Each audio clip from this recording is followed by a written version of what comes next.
Okay, the cool Hatfield without the McCoy. The Hatfield shotgun I got here. It's made in Turkey.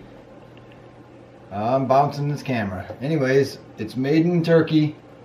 It's a 410. They come in 12 gauge, 20 gauge, 410. That's it. And this gun is a break open. You pull the front of the trigger guard, trigger housing, whatever, and it folds almost in half. Now it doesn't come with a sling. I literally put a sling on here, and as you can see, it's got a vent rib on the front of the barrel. It's got a bullet in the chamber, and if you'll notice, the bullet comes out about yay far, and you just pull it out, put a new one in, close it up, you're ready to fire.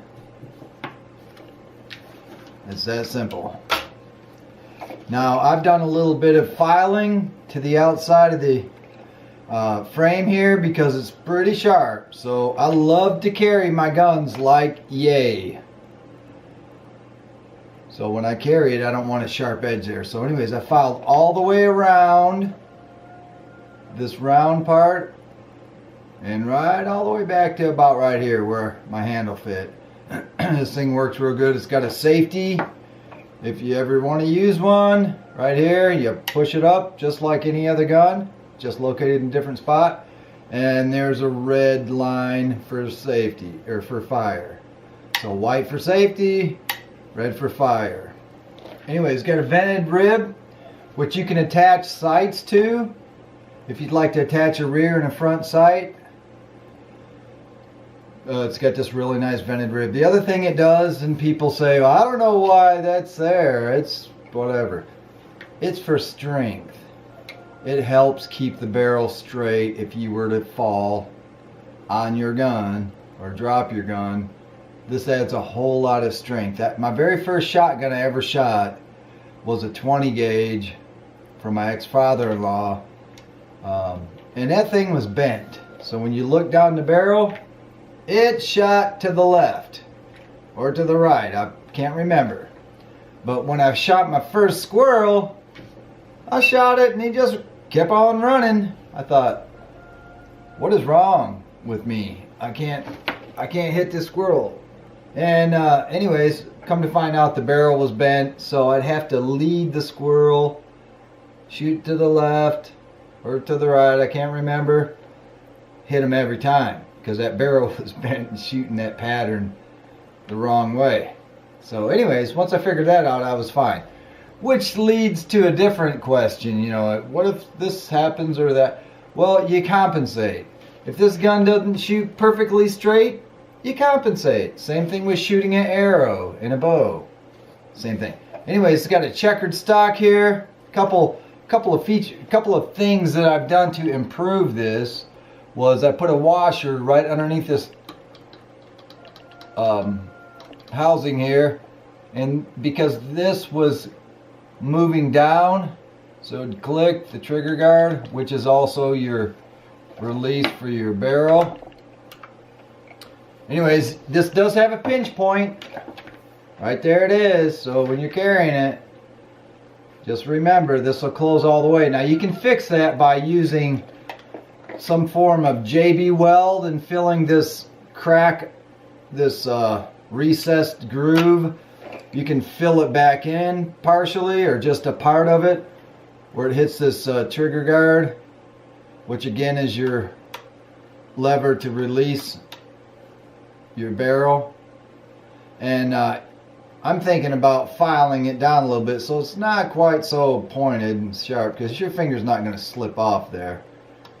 But anyway, it's got a nice hinge here, nice bolt, simple design. Not a whole lot that can go wrong. The thing I really like about it, and I'll show this later, is the fact that it doesn't eject my shells 3 feet behind me. So I will order, or I have, some adapters that'll go in here, which I'll show you when they come in. Those adapters will go in here to change this from 410 to muzzleloader, 410 to 9mm, 410 to 22. What a wonderful thing. Just keep those in your pocket. I haven't seen them yet, so I don't know how big they are. I'm assuming they're no longer than that. Keep them in the pocket. Maybe they're short enough to keep in this pouch here. This is my ammo pouch, which I put on here. I've only got it tied on with a string right now. This is literally an ammo pouch for a Mosin Nagant. I keep shells in here. I can keep it really full. It makes the gun a lot heavier, obviously, because there's a lot more lead in here. But I can keep over a dozen shot shells in this side, a dozen slug shells in the front. So this can be your rifle / shotgun, all in one. That's the beauty of it. Again, with the adapters, I can keep 9mm in here, a whole bunch of 22s in here. Yeah, it is single shot, so you'll have to eject each shell at one time, but we'll talk about that later. Does not have a rubber butt pad. You can easily buy a slip-on one or a replacement one. You might have to cut it and mold it. Not a problem.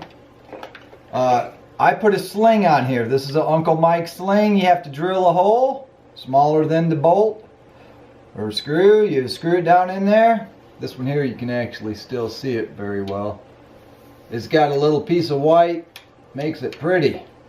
But anyways, this is my gun review. Cheap strap. Hatfield, wonderful gun. Love it. $99. You can't go wrong. All you crybabies that are crying about this or that, come on, $99. How many trips to McDonald's would it take to hit $99? Not many. Anyways, quit your griping. You know, you waste more money on beer in a weekend than you would on this gun that'll last you forever. And your friends that you bought the beer for, they ain't gonna come back till you got another $99. So leave that one alone. Anyways, thank you for watching. This again is a Hatfield made in Turkey. Well, guess what? They're made in Turkey because they're not made in the USA. I have to go. I've obviously got an important call. Thank you. Hatfield.